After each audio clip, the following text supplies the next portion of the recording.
So, the times I got in trouble with Japanese police, part 1, and what became of it. Looking back, I still don't think it was the worst thing, but I was a nervous wreck nonetheless, and my friends acting like idiots did not help at all. Now, setting the scene, I was a student in a smaller town in Yamanashi, Japan, and my basketball club had just finished a practice, and we decided to have a small party afterwards in my apartment, like we often did. Now, don't get me wrong, I always did strive to be a very respectful neighbor. I never got a noise complaint when I had people over.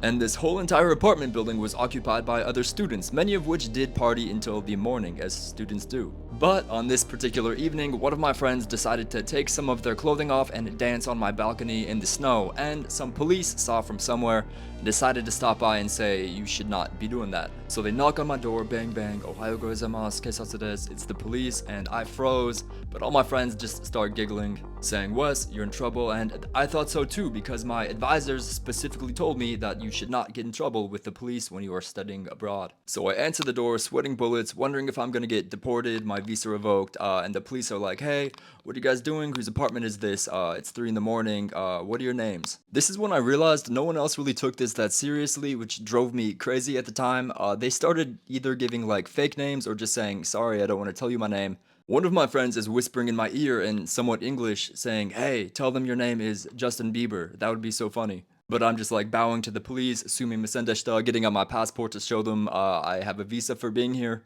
Another one of my friends, my apartment is set up so they can be like hiding behind the door while I'm speaking to the cops, and they start like inching up their shirt to pretend to flash me and like making eye contact with me, and I'm just like looking back and forth trying to signal to them, "Stop." But the police took down my name, took their report, said, "Wes-kun, make sure you go to class on time, and your Japanese sounds good.